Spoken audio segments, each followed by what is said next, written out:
Salve, salve pessoal, vamos começar aí mais um bate-papo, né, que estamos aí fazendo ao longo desse período.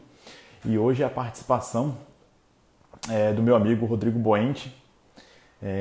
Conheci ele em Goiânia, primeiramente no curso de formação para o cargo de auditor fiscal e na sequência após termos tomado posse como auditor fiscal do município de Goiânia. E ali iniciamos ali uma parceria mesmo, tanto no trabalho como posteriormente quando decidimos voltar a estudar. E hoje eu trago, né, ele, foi um pouco difícil, mas deu certo a gente marcar essa live para ele contar um pouco da sua história, né? Da mesma maneira, né, temos um ponto em comum, que foi a aprovação no concurso do ISS Goiânia, e mais na sequência temos outros pontos em comuns, né, tanto que foi a retomada aos estudos, como também a aprovação em concursos de físicos estaduais. Estou só aguardando aqui ele aparecer. Rodrigo, se você estiver por aí, você já pode participar. Opa, acho que você está mandando aí o convite. E no mais é isso, temos aí 1 hora para que ele possa compartilhar conosco a história, né? Baiano que hoje está em Goiânia e com muita ansiedade aí para que seja logo nomeado na Cefaz Bahia, né? Ele tem Cefaz Bahia e Cefaz Rio Grande do Sul para ser nomeado. Vamos ver qual que vai ser o primeiro que ele vai ser nomeado e vamos perguntar aqui para ele, né? O que ele quer? Se ele quer Cefaz Bahia ou se ele quer Cefaz Rio Grande do Sul.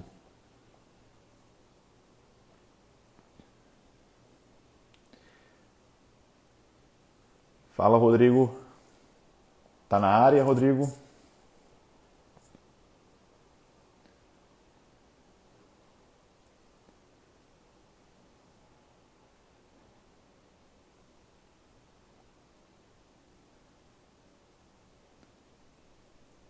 Fala, Rodrigo. Onde é que você se encontra, meu amigo?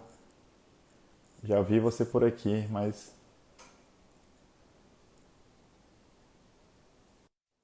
firme aí o convite que eu lhe enviei. Fala, Rodrigo, beleza, cara? Fala, gente, tudo bem? Aí, eu não Fala, sei Rabelo. se você estava acompanhando aí, mas eu estava até brincando aqui, né? Que você tem nomeação tanto na Cefaz Bahia quanto na Cefaz Rio Grande do Sul. E eu falei, será que ele vai para o Rio Grande do Sul ou ele vai para Bahia? Tem gente falando aqui que você já vai para Bahia, pertinho da família. Mas deixa Ah, isso para o é, foi... final. Vamos deixar para o final. Vamos focar aqui em você compartilhar conosco a sua história. É, Claro, mas a família sempre vai puxar essa corda, né? com certeza, né? Não dá para negar que esse foi um dos fatores, né? Vou só adiantar um pouco aqui, né? Esse foi um dos fatores que fez você continuar estudando também, né? Mas vamos deixar um pouquinho mais para frente. Rodrigo, vamos iniciar então nosso. Eu falo aqui que é um bate-papo, né? Ainda mais entre dois amigos aqui que se encontraram, né, na cidade de Goiânia e cada um ali com uma parceria que se iniciou ali tanto no trabalho como depois ali em relação aos estudos, né? Queria que tu pudesse se apresentar um pouco, pessoal, falar seu nome, de onde você se você também fale qual a sua formação profissional e quando você começou a estudar para concursos. Então, Rabelo, para quem não me conhece aí ainda, né, gente, eu me chamo Rodrigo Boente, eu tenho 36 anos, sou natural de Salvador, na Bahia, da terrinha, né? E comecei meus estudos, sou formado em engenharia elétrica, né? Nunca exerci a profissão, mas sou formado aí na área de engenharia de exatas e iniciei minha preparação para concursos em 2014, foi logo depois da Copa do Mundo ali. Eu tinha uma empresa, né, até final de 2013, empreendia, assim que eu saí da faculdade já iniciei um negócio, e aí essa empresa teve um fim em 2013, estava procurando uma recolocação profissional. E aí optei, né, eu já trabalhava com importação, tinha um contato com os auditores da Receita, né, no desembaraço das mercadorias, então me pareceu natural escolher essa área fiscal para começar a estudar para concurso. Você foi em 2014, né? Então você lembra com quantos anos você estava na época? 14, né? Hoje é 20, estava com 30, era mais ou menos isso? 36, rapaz, esse negócio de idade, depois de um um tempo, começa a pesar, né? Não, só perguntando É, porque tem muita gente que às vezes acha que tá tarde para começar, porque hoje em dia, né, tem uma geração nova aí que já está saindo da faculdade direto e estudando para os concursos, né? E aí muita gente fica perguntando, não, mas eu não tenho idade mais para estudar. E aí, pelo que eu fiz uma conta rápida aqui, você já estava com 30 anos, mais ou menos, né? Quando você começou a isso, estudar. eu já tinha trintado, né? Quando eu Uhum. iniciei meus estudos lá em 2014, estava com 30 anos e terminei essa trajetória ano passado, né? Depois do ICMS Bahia, eu estava com 35. Mas a gente vai falar aí sobre essa trajetória, né? Ô, Rodrigo, você falou um pouco aí sobre a situação, né? Que você tinha uma empresa e você estava procurando uma recolocação profissional. Por que você decidiu mesmo assim estudar para concursos públicos? Assim, né? A gente vê que o mercado privado no Brasil ele tem uma limitação muito grande, né? Para começar, você tem uma estabilidade completa, a remuneração não é condizente, né, com a atividade que a gente exerce. Então, quando você compara, ainda hoje, né, em tempos de reforma administrativa, os benefícios da iniciativa privada com os cargos de carreiras típicas de Estado nas carreiras públicas, realmente tem uma vantagem ainda muito grande dentro do setor econômico do Brasil para as carreiras públicas.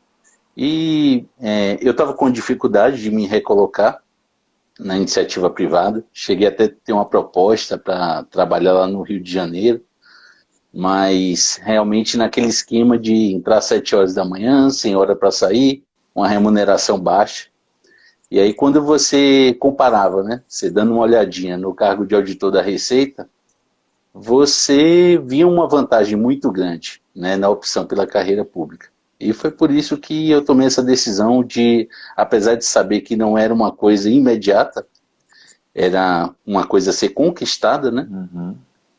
eu tomei essa decisão aí de começar a estudar para os concursos da área fiscal. Como é que foi essa escolha sua para a área fiscal? Você comentou um pouco, né, desse seu contato com os auditores fiscais da Receita, devido ao seu trabalho. Mas lógico que você fez outras análises, né? Ali quando você foi de fato iniciar o estudo, né? Se você puder compartilhar um pouco conosco, né? Como é que foi essa escolha exatamente? Não, claro.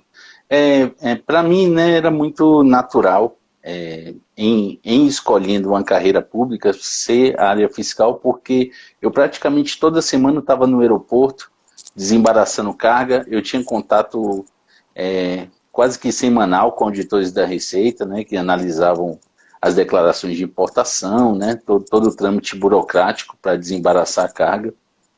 Então, para mim, eu não tive muita dúvida, né, na hora de optar por uma área. Tem as carreiras jurídicas, né, que a gente sabe que são privativas aí para o pessoal do direito. A gente não está acessível. O Hermilson é da administração também. Para a gente, né, na nossa situação, são poucas carreiras típicas de Estado que a gente pode exercer. Então, basicamente, para mim foi uma escolha natural mesmo a área fiscal, muito por conta das remunerações também, né? A gente pensa quando eu fazia um concurso, estar resolvendo a vida mesmo ali. E a gente enxergava, né, as remunerações de 15, 20 mil reais e juntamente com a atividade também que me atraía bastante, né? Eu decidi optar pela área fiscal. E você focou na Receita Federal, né? Naquele início. É aquela coisa, né? A gente que está chegando nessa área de concurso, a gente não conhece a fundo, né? As administrações tributárias. Eu, particularmente, sabia, logicamente, que o Estado também tinha uma administração tributária, mas a maior atratividade, até pelos cursinhos mesmo, né? Vamos dizer que o rol de entrada é sempre, é sempre mesmo a Receita Federal. E aí o que foi que eu fiz? Tem que errar, né? Tem que errar, a gente tem que começar errando, né? Aí eu comecei assinando um pacotão, aqueles cursos presenciais, né? Em que você acaba uma matéria, depois começa outra, e aí quando você está na terceira, você não lembra mais nada da primeira. E aí foi nessa época também que começaram os cursinhos online, né, com os melhores professores do Brasil, a começaram a se desenvolver muito esses cursinhos. E aí eu vi que realmente eu estava perdendo tempo ali, porque o que contava de verdade é o estudo individual, porque cada um tem um ritmo, né? E quando você está numa aula com 30, 40 pessoas, é normal que o professor cadencie o ritmo por baixo e não por cima. Então, quando você realmente está comprometido com aquele projeto de estudo, né, você tende, você tende a estar acima desse ritmo das aulas presenciais. E você falou um pouco aí, né, que eu até considero de certa maneira, uma dificuldade, mas eu queria que você compartilhasse aí o que você considerou que foi mais dificultoso, de fato, ali durante o seu início de estudos. O que foi mais difícil para você ao começar a estudar? Assim, acho que quem é de exatas, né, tem uma barreira aí a vencer em relação aos direitos. Então, essa coisa do direito comportar diversas interpretações, né, da gente ter um lado de uma doutrina, outro lado da doutrina, ter a jurisprudência, ter a lei seca, até a gente estar se entendendo com isso tudo, né, leva um tempo. Quem é de exatas tem essa dificuldade. Porque exatas, né, 2 mais 2 é 4, 3 vezes 2 é 6, e não tem muito para onde ir. E no direito você tem que ter essa, essa subjetividade, né, assim na sua cabeça mais aberta. E quando você começa a entender como tudo funciona ali, vai fazendo mais sentido. E até o pessoal de exatas ganha até uma vantagem em relação ao pessoal do próprio direito. Até o pessoal do direito, eu já conversei com alguns colegas que até concordam com esse ponto de vista, né? Que o pessoal de exatas ganha uma vantagem justamente por tentar diminuir bastante essa subjetividade no direito e saber que todo aquele estudo que a gente está fazendo do direito tem um objetivo de fazer uma prova, de marcar a alternativa correta, né? Lógico que depois a gente vai ser intérprete, né, do direito na aplicação das leis aqui na atividade mesmo aqui em Goiânia. Eu sei que o Hermilson trabalhou comigo aqui também, aplicava as leis, a gente tem que estar sempre com o direito debaixo do braço, mas para fins de concurso público, a gente tem que ter realmente uma objetividade, né? Mas eu diria, Hermilson, que foi a minha principal dificuldade, foi eu me entender, né, com o direito assim no início. E, paralelamente à sua dificuldade, qual que era a sua maior virtude ali no seu estudo para concursos? O que é que você considerava que era o seu diferencial? Eu acho, Hermilson, a gente já conversou muito aqui, né, em Goiânia. Quem não sabe, a gente até morou junto aqui no curso de formação, É verdade. dividimos o apartamento aqui, um mês de intenso convívio.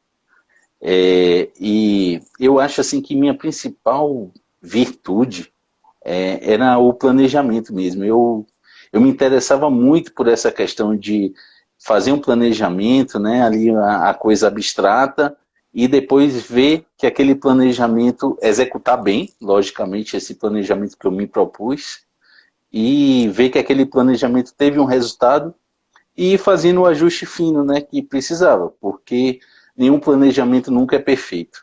Então eu acho assim que eu me planejava muito bem, pensando na preparação para concursos. Eu acho que esse seria um diferencial, talvez o principal meu. Além, claro, da dedicação que eu fui criando aí ao longo da preparação. Não é uma coisa da noite para o dia. Quando você está começando a estudar para concurso, você senta ali 4 horas sua bunda fica quadrada mesmo, né? As costas começam a doer, e realmente é uma preparação. Aos pouquinhos, se você vai aumentando essa carga de estudo, vai se acostumando àquela rotina, né? E vai ficando menos difícil. Ô, Rodrigo, vou só te pedir um favor, que é ruim para quem está assistindo. Se tu Tá. puder deixar o celular fixo, aí fica melhor para todo mundo, porque às vezes isso pode causar alguns entraves para quem está assistindo. Uhum. Mas Deixa eu se não te tiver, contar um problema mas se aqui. não tiver como, se não tiver como, Eu tô pode com um deixar. suporte aqui que só deixa o celular deitado. É Ah, por isso tá. que eu tô pegando na mão, entendeu? Eu Entendi. tentei aqui rapidamente, aí quando eu vi aqui que era em pé, a imagem, aí eu disse, deixa eu segurar que vai ser melhor. Quer tentar eu colocar no suporte aqui? Não, vamos seguir aí só por causa que se tiver muita movimentação dá uma atrapalhada para quem está assistindo. Então, mas continuando aqui, aí eu quero te perguntar, como é que foi que você conseguiu, para você, né, que foi a sua maior dificuldade no o estudo do direito em si, como foi que você conseguiu superar esse direito, né? Eu lembro que muita gente fala, né, principalmente quem é formado em engenharia, fala, minha dificuldade é o juridiquês, eu não me acostumo com aquelas palavras e tudo. Como é que foi para você superar essa dificuldade? Assim, eu acho que você tem que começar pelo começo, que é o direito constitucional, né, que é a base de todos os outros direitos. Então, se você não fizer uma base bacana no constitucional, acaba que todo o resto vai ser muito mais difícil, porque tudo parte dali, né? Então, ele é a origem de tudo, de todo o direito. Então, primeira dica é realmente, talvez até a gente recomenda muito o estudo por ciclos, né? Para dar aquela balanceada, aquela variada no estudo, mas também não é uma estratégia tão ruim para quem está começando, talvez estudar o direito constitucional de uma vez, porque a partir dali tudo vai fazer mais sentido. Então essa é a primeira dica. Depois, muita insistência mesmo. É questão de ler, reler, reler, né? O mesmo artigo, o mesmo inciso, é aquela coisa da resiliência, né? Que vai ser difícil e a gente vai ter que aceitar isso e saber lidar com isso daí. Então é muita insistência, direito constitucional forte, que vai deixar todos os outros direitos mais acessíveis. Rodrigo, eu considero, da mesma maneira que eu também tive, eu considero que a gente tem duas fases de estudos para concursos, né? Tem a primeira até Uhum. assumir Goiânia, eu também considero que eu tive essa primeira fase. E após ter assumido o cargo de auditor fiscal em Goiânia, quando eu voltei a estudar, eu tive outra fase.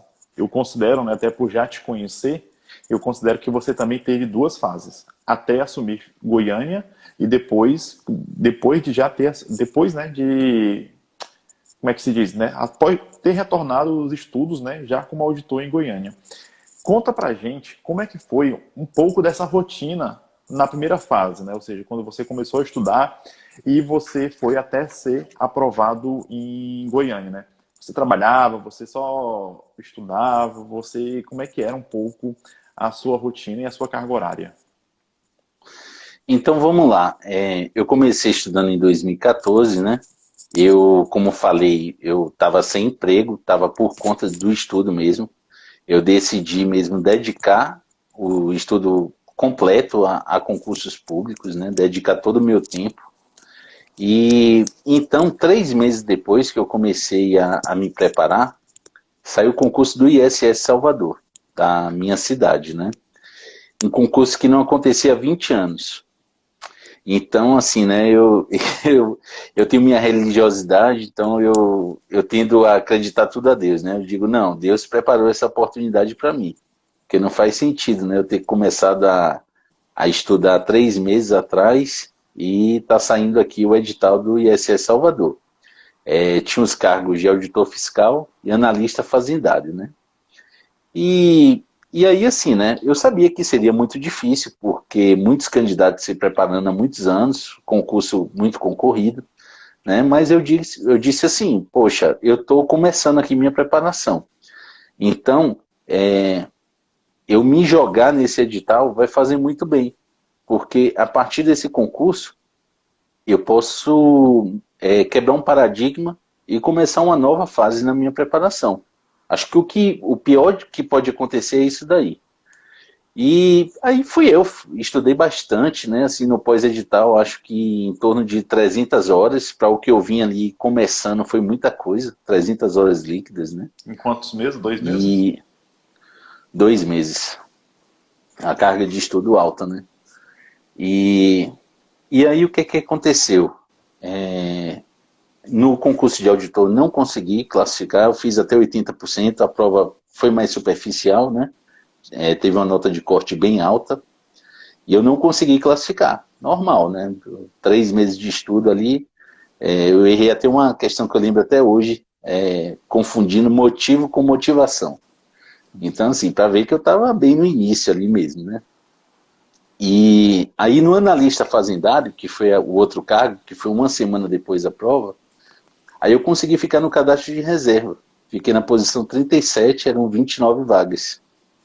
Acabou que por N fatores aí, até bem injustos, eu não fui nomeado. Mas também não tinha mais interesse no cargo, porque eu já estava aprovado na Bahia.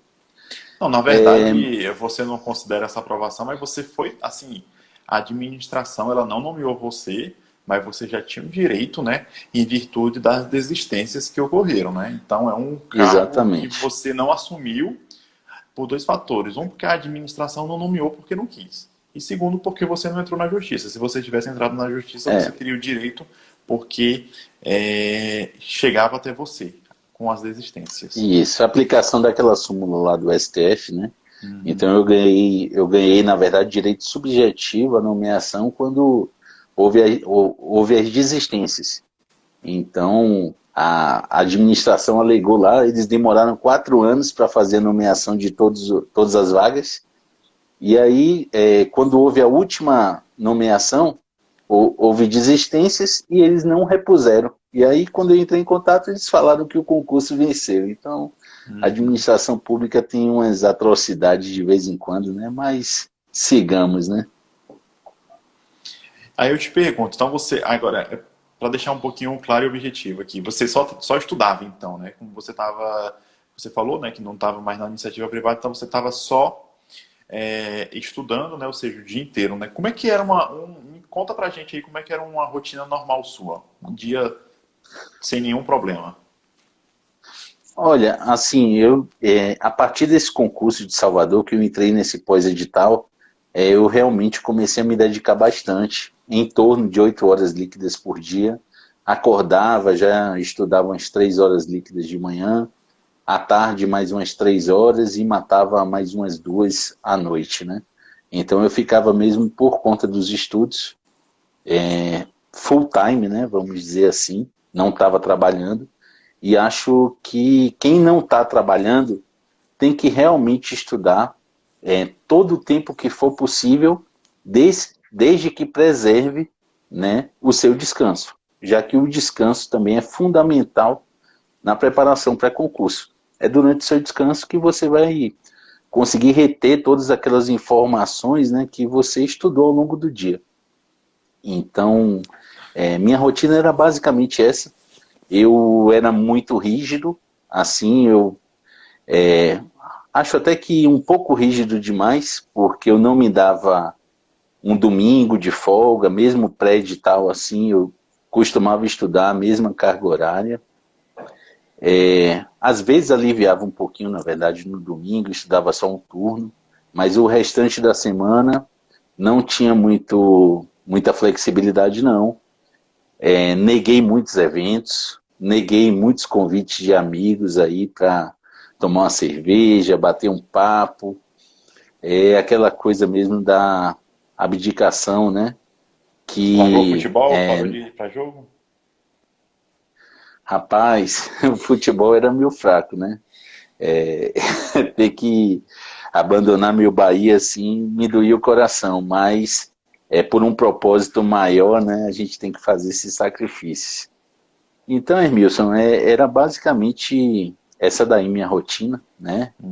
O ano de 2015, né? Eu falei aí do ano de 2014, no final do ano aconteceu esse concurso do ISS Salvador, e depois em 2015, você se lembra com certeza que doeu em você também, Foi um ano muito ruim para a área fiscal. No começo do ano saiu o ICMS Piauí. Eu não me considerava ainda preparado para estar prestando os concursos estaduais, porque eu via que ainda tinha muita coisa que eu não tinha estudado. Aí eu optei por não fazer, até porque eram poucas vagas, 10 vagas, né? Se eu não me lembro, se eu não me engano, no edital, 10 vagas. E aí eu fui me preparando, tirei um ano, tinha uma perspectiva do ICMS Rio de Janeiro também, porque não tinham completado todas as vagas, né, em 2014. Acabou que foi frustrada essa expectativa, desde lá ainda não saiu esse concurso. E aí em 2015 eu fui prestar o TCU. Eu estava me preparando somente para a área fiscal, mas não estava saindo nada, absolutamente nada, você se lembra bem.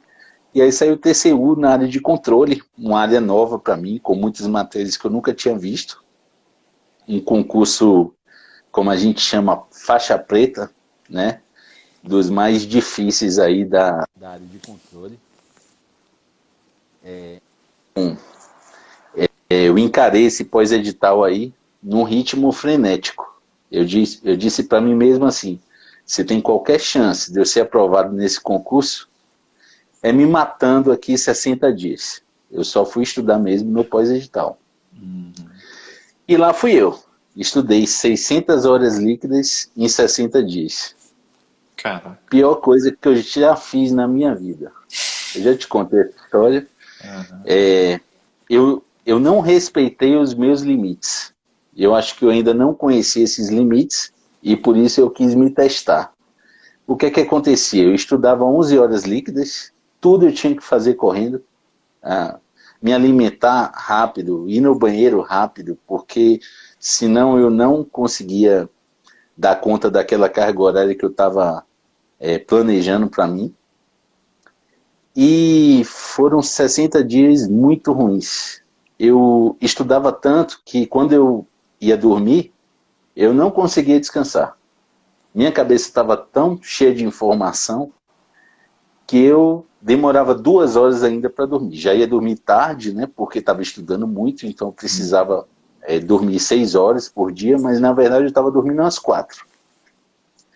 E o que aconteceu? Quando se aproximou da prova, tudo que eu queria, na verdade, era me livrar daquela carga horária estúpida que eu tinha me submetido. E essa não é a ideia, né? Você tem que chegar na prova no topo do seu rendimento, no topo da sua animação, né? E me deixou muitas lições esse concurso.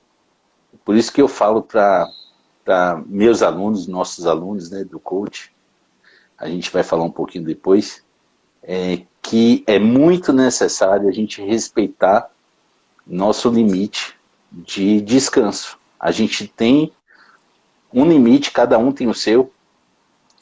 Nós somos seres humanos diferentes, mas a gente tem que conhecer esse limite e respeitá-lo. Resultado da prova, não fui bem, fiz 50% líquido, o que não é tão ruim para o CESP, né, certo e errado do TCU. Teria até prova corrigida para outras regiões, mas para Brasília não tive. E segui em frente. Logo depois, você lembra bem, saiu aí a prova do ISS Niterói, que foi um marco, né? Eu estou chegando em Goiânia, tá, Rabelo? Exatamente. Estou chegando em Goiânia. E aquela prova, sim, foi uma prova bem atípica, né, da área fiscal. Como não havia concursos da área fiscal naquele período ali, meio que concentrou todos os candidatos do Brasil inteiro, né, naquela prova. Foram 19 mil inscritos, me corrija se eu estiver errado. 17 mil inscritos. 17, né? E foi uma prova extremamente diferente, né, porque veio uma cobrança muito pesada de direito civil e empresarial. Confesso que eu não estava preparado para aquele nível de cobrança. E acabei que fiquei fora das vagas, a gente ficou até próximo na classificação, né? E antes mesmo da prova do ISS Niterói, já tinha sido divulgado o edital do ISS Goiânia, né? acaba que foi uma oportunidade muito boa, porque a gente veio de um ritmo de estudo muito forte, ali para o ISS Niterói. Em janeiro, 31 de janeiro, né? Se eu estou me lembrando bem, foi realizada a prova e nós dois fomos aprovados, né? Graças a Deus. Primeira aprovação para a área fiscal, aí 1 ano e meio depois, né, do início da minha preparação, depois fizemos o curso de formação em maio, né? E como a última etapa, né, do concurso. E eu tomei posse aqui em Goiânia no dia 8/9/2016. Bom, Vocês nunca vão esquecer essas datas, né? ou seja, né, São completou bem 4 anos marcantes. agora, né, que você tomou posse aí no Físico 4 de anos de Goiânia. casa aqui. Muito tempo já. Exatamente. Agora, Rodrigo, virando um pouquinho a chave para a gente aproveitar a nossa segunda parte da live, eu quis falar um pouco, né, sobre o início, porque o início é a nossa base, é a nossa construção, né? Só que posteriormente você decidiu voltar a estudar por alguns motivos. E eu queria que você compartilhasse um pouco, né, como é que foi esse retorno, né, qual que era o seu objetivo, o que é que você tinha em mente. E se você puder também falar um pouco da diferença de sua rotina, né, pós ter tomado posse em Goiânia e após ter tomado posse em Goiânia, né? Só para mostrar um pouco essa diferença, né, porque tem diferença, né? Para mim, eu trabalhava o dia inteiro. Antes de tomar posse em Goiânia, eu trabalhava o dia inteiro. Quando eu tomei posse em Goiânia, lá a minha carga horária era menor, né? Como era 6 horas, então eu tinha mais. Para mim foi o contrário, eu tive um pouco mais de tempo para estudar. Para você foi o contrário, né? Você não trabalhava antes, só estudava. E quando tomou posse, você já tinha menos tempo para estudar. Queria que você compartilhasse um pouquinho conosco aí e focando aí mesmo já nessas aprovações que são aí as cerejas do bolo, né? Cefaz Bahia e Cefaz Rio Grande do Sul, né? Você emplacou 2 fiscos aí na sequência, né? E engraçado porque você venceu o FCC, que é, digamos, a principal, que eu considero ainda da área fiscal, e o CESP, que agora também vem dominando, né? A área fiscal, assim, pelo menos no momento, né? Vamos aguardar aí os próximos concursos, ver se realmente essa dominação temporária, se ela vai permanecer. Mas, ou seja, você venceu as 2 principais bancas da área fiscal. Ah, mas e a FGV? A FGV, ela realmente é uma banca pesada, traiçoeira, maldosa, mas que recentemente parou de fazer concurso, né? Fez esse concurso do Último ISS Rondônia, Niterói, né? teve o ICMS Rondônia e ISS Cuiabá. Só. São os grandes concursos aí que a FGV fez por último.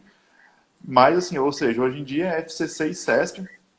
E o bom é isso, é que você mostra que você teve experiência e soube lidar, né, com essa transição aí entre essas 2 bancas. Então, compartilhe um pouquinho conosco aí um pouco, focando mais nessas 2 aprovações.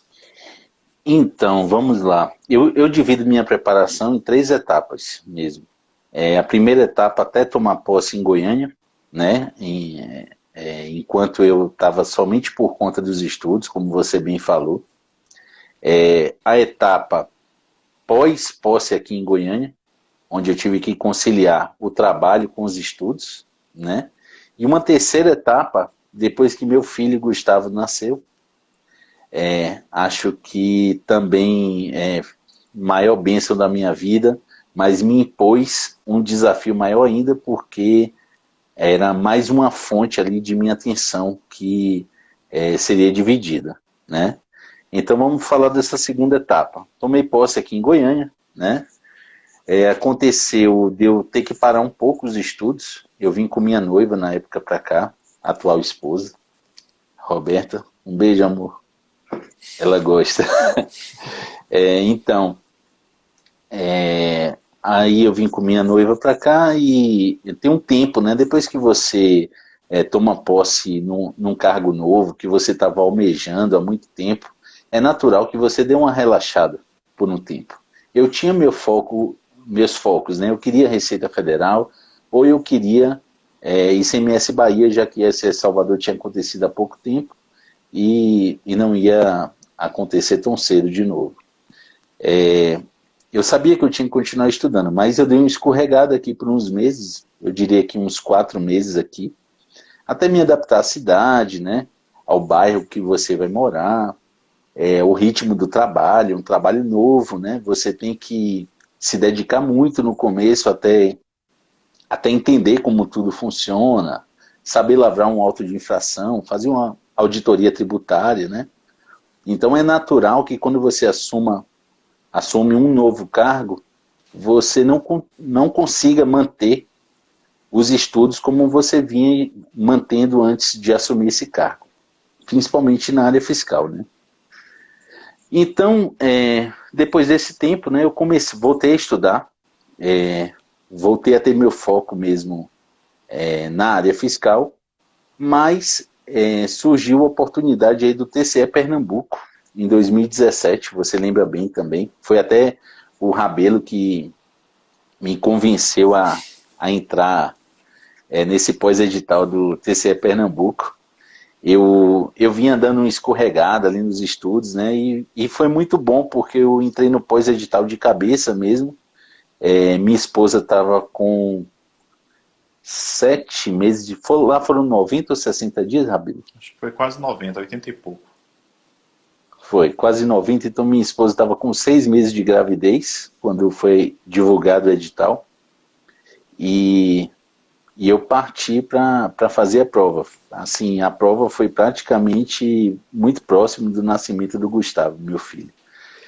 E foi muito bom. Eu consegui ficar lá no cadastro de reserva, no cargo de auditor de controle externo, né? E serviu para ver assim que eu tinha condição mesmo de alcançar uma aprovação aí nesses cargos top, né? Goiânia, que apesar de ser uma boa carreira, eu diria que é um cargo intermediário, né? Serviu muito bem aqui como um concurso escada, até pelo que o Rabelo falou, da carga horária aqui ser um pouquinho reduzida, são 6 horas por dia, então dá para a gente conciliar bem com o estudo. E então, depois do TCE Pernambuco, né, eu nem consegui fazer a prova de analista, que era uma semana depois, com medo do meu filho nascer, que minha esposa já estava com 38 semanas. E aí, às vezes, a gente tem que fazer umas escolhas difíceis, né? Então, eu abdiquei dessa prova pela segurança aqui, né, da minha esposa, tá tranquila comigo aqui ao lado. E aí, o que é que aconteceu? Depois meu filho nasceu em outubro, tive um tempinho novamente, né, para voltar a estudar, porque tem que dar uma mão aqui para a esposa, então acho que eu retornei em dezembro, meio de dezembro de 2017, eu retomei os estudos novamente, e aí sem parar, até conseguir essas conquistas, né. O ano de 2018 veio com novidades, né, a Cefaz Bahia se mexendo para articular um novo concurso, então era ali meu foco mesmo, e eu estava sempre de olho nesse concurso do ICMS Bahia, e ao mesmo tempo começaram rumores de outros concursos, aí a Cefaz Goiás, Cefaz Santa Catarina, e eu entendi que a melhor forma de eu me preparar para um futuro ICMS Bahia era estar prestando com toda a dedicação esses concursos aí que iriam sair anteriormente ao ICMS Bahia. E aí veio o Cefaz Goiás, né, onde meu amigo Rabelo triturou a prova, é o que eu posso falar. Orgulho muito grande aí do que meu amigo fez, um feito histórico nessa prova. 92%, Hermilson? 90%, 90,5%. Muito fraco. Então, o cara triturou a prova mesmo, a palavra é essa. E nessa prova, a gente falou das minhas virtudes, né, da minha preparação. Mas eu tenho um ponto fraco também, que eu identifiquei desde lá de trás, que é ser um pouco moroso na resolução das provas. Então, quando a prova tinha um tempo um pouquinho mais apertado, eu me dava uma complicada. E o Goiás, ele veio com uma limitação muito grande de tempo, né? Até hoje eu pergunto para o Hermilson, como é que você conseguiu ficar em primeiro lugar naquela prova? Porque foi assim, eu acho que era para ler os enunciados tipo outdoor, assim, né? Você vai passando o olho e vai marcando. Foram Tinha 120 questões para 5 horas. 5 horas, é. Eu nunca vi isso em nenhum concurso. Enfim, aconteceu, graças a Deus deu tudo certo. Isso aí. Para mim não deu certo. É, eu realmente falhei bastante no controle do tempo dessa prova aí. Eu deixei 11 questões em branco. Fiquei ali encostadinho no final do cadastro de reserva, acabei não entrando. O que foi até bom, né? Porque você não fica naquela expectativa e te deixa mais com a mente aberta para as próximas batalhas. Mas me deixou importantes lições esse concurso. Nunca tinha prestado um concurso da FCC, então isso também é muito importante. Fazer prova, né, Rabelo, é uma coisa essencial para quem já está no nível competitivo. A gente tem que se testar. Aquele ambiente dali é totalmente especial, né? Você não consegue simular perfeitamente em casa. O ambiente de prova é único, dá frio na barriga, você começa a rezar a Deus, a pedir que todo aquele seu esforço seja recompensado, que a prova venha com todos os assuntos que você estão dominados por você. Então, assim, para quem está ouvindo a gente aí, e já está competitivo, já completou o ciclo básico, tem que fazer prova. Fazer prova é uma etapa de conseguir aprovação. Então, via de regra, né, tem sempre as exceções, mas para você conseguir uma aprovação, você tem que ter reprovações antes. Então, a partir do momento que você esteja competitivo, faça provas. E minha primeira experiência na FCC me deixou essa lição. Eu tenho que aprimorar minha agilidade na resolução das provas, principalmente da FCC. Se não, e a Bahia estava se falando, né, que provavelmente a banca contratada seria a FCC. Então ali eu tinha meu sonho e um desafio para vencer. Mas, ao mesmo tempo, logo depois do Cefaz Goiás ali, já tinha sido divulgado o edital de Santa Catarina. Também fui prestar, melhorei essa minha dificuldade, né, no tempo de resolução da prova, consegui terminar toda a prova, não consegui aprovação, fiquei ali numa posição perto de 200, algo assim, foi um concurso muito concorrido, né? Mas também foi minha segunda experiência na FCC, tenho certeza que isso somou para mim, né? E apesar de muito cansado, já tinha sido divulgado logo depois desse edital de Santa Catarina, o edital da Cefaz Rio Grande do Sul. Uhum. E com uma particularidade toda especial, né? A banca, ao contrário das duas últimas provas, seria o CESP, que, vamos dizer, a FCC está no Polo Norte e o CESP está no Polo Sul. Né? São bancas com abordagens bem diferentes, com preparação que requerem preparações também bem distintas. E eu estava bem exausto, assim, um pouco frustrado, eu confesso, que eu não consegui aprovação nesses dois certames, concursos muito bons, né? Cefaz Goiás, Cefaz Santa Catarina. Mas eu não esmureci, né? Eu fui para a prova, essa prova fui com a diferença que eu fui um pouco menos, carregando uma responsabilidade um pouco menor. Eu resolvi dar uma relaxada, diminuir um pouco meu ritmo de estudos, até porque conhecimento já não me faltava, né? Faltava mesmo chegar na prova, no meu ápice ali, e conseguir traduzir essa minha preparação em aprovação. Fiz uma preparação bem diferente, né? Reforçando muito mais contabilidade, porque na FCC a contabilidade é praticamente uma receita de bolo. Você pega ali a forma de fazer cada assunto e a FCC varia muito pouco essa cobrança. A gente sabe disso. E o CESP não. Às vezes ele abre um CPC lá, joga para cima, aponta o dedo numa parte lá e cobra. Cobra. Então assim, requer uma preparação bem diferente. Então, o CESP você tem que dar uma atenção muito grande para a contabilidade, porque eles puxam muito mesmo. E é uma banca muito mais imprevisível, né, do que a FCC. A FCC, você vê assim que ela tem uma forma, ela tem tendência nas questões dela. Por exemplo, na Cefaz Goiás ali, ela estava cobrando muito em direito constitucional aquela coisa da intervenção. Não sei se Muito. você lembra. Eu lembro, eu errei E eu essa. errava todas, cara. Eu errava todas de intervenção. O CESP ele é muito mais imprevisível. Ele não tem assim um tema que ele vá pegar e focar ali, não, eu vou fazer essa cobrança sempre aqui.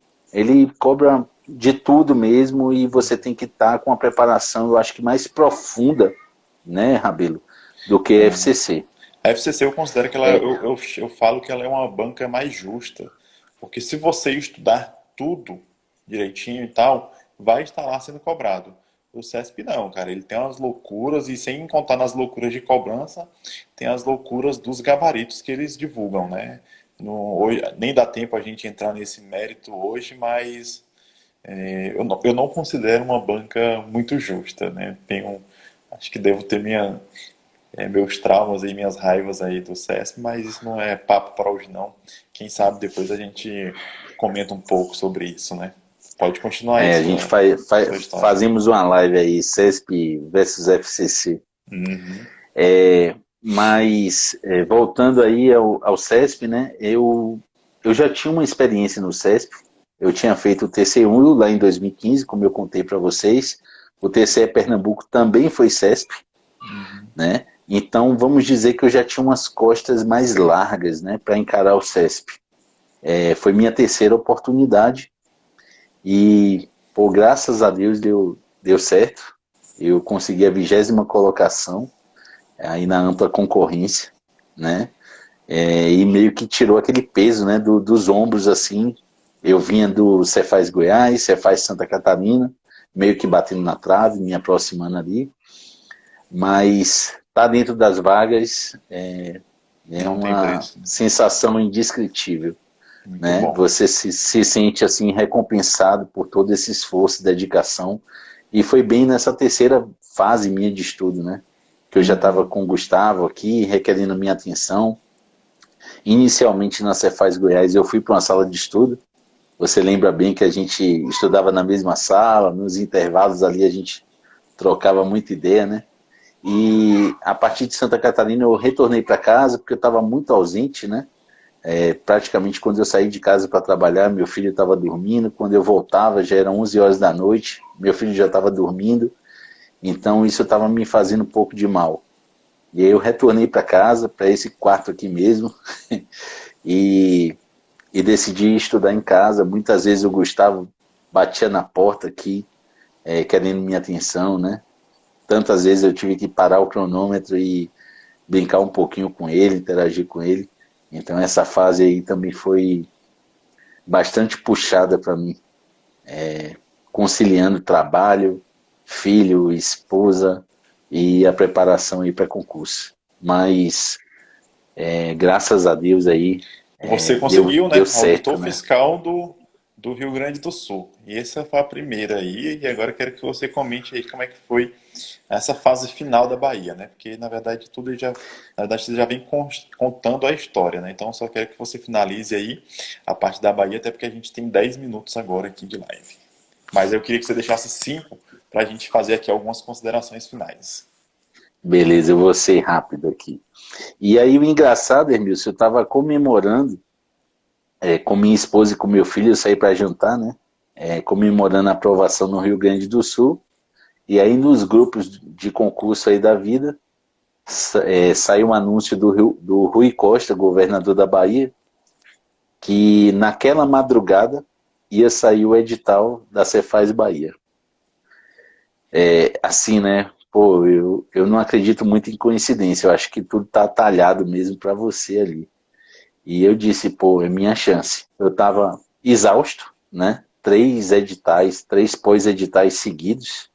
praticamente quase 6 meses, é, mais que isso, 7 meses em pós-edital, Uhum. mas é aquela coisa, era meu sonho, né, tá voltando para casa, e eu resolvi encarar os últimos 90 dias, Rodrigo, deixa eu pensar bem, acho que foram 90 dias lá na Bahia.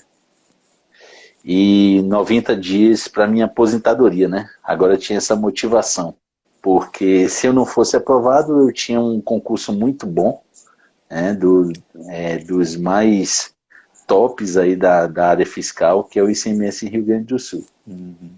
E se eu passasse na Bahia, estava realizando meu sonho e fechando com chave de ouro, né? Essa minha trajetória.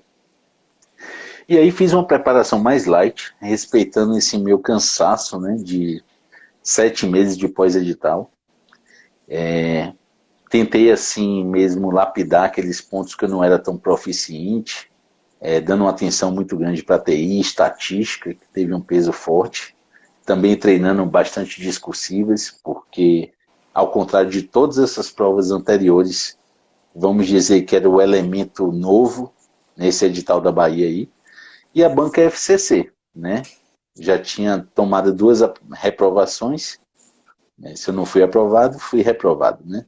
Então fui reprovado em 2 provas da FCC, mas o que não mata fortalece a gente, né? Então Uhum. eu aprendi como fazer prova da FCC. E a P1 da Bahia tinha uma característica também de ter um tempo muito escasso. E graças a Deus eu consegui fechar bem a prova, tanto a P1 quanto a P2, que também teve a discursiva na P2. Eu gerenciei bem esse tempo, utilizando toda a minha experiência nas 2 provas anteriores, né, que eu adquiri. E o que foi que aconteceu? Eu acabei a prova com aquele sentimento de dever cumprido, né? Eu venci a FCC, por mais que eu ainda não soubesse o resultado, eu fiz tudo que eu me propus na prova. Então, eu saí da prova assim completamente realizado. Eu disse, pô, eu cumpri minha trajetória de concurseiro aqui, com toda a minha dedicação, com tudo que eu tinha para dar. Então, o que acontecer nessa prova aí, eu aceito, né? E qual foi a classificação, Rodrigo? Conta pra gente aí. Onde saiu o Pois resultado? é, pois é, Rabelo. Você acompanhou bem aí que foram quase 7 meses, 7 meses não foram não, foram 6 meses quase até o resultado final, né? Porque era uma série de etapas o concurso. E lá em novembro foi divulgado o resultado final junto com as discursivas e eu fiquei na 10ª colocação aí na área de administração tributária. E, nossa, cara, maior felicidade da minha vida, assim. É difícil não se emocionar, porque você lembra, você lá atrás, né, começando aquilo ali, não sabendo muito para onde ia, se ia dar certo, e depois de tanta dedicação, você consegue angariar esse seu sonho. Ô, Rodrigo, você realmente, né, colocou a cereja no bolo, né? Você já tinha feito o bolo, estava tudo certo. E eu falo, né, que voltar para casa, passar em casa, ser aprovado em casa, não tem preço, né?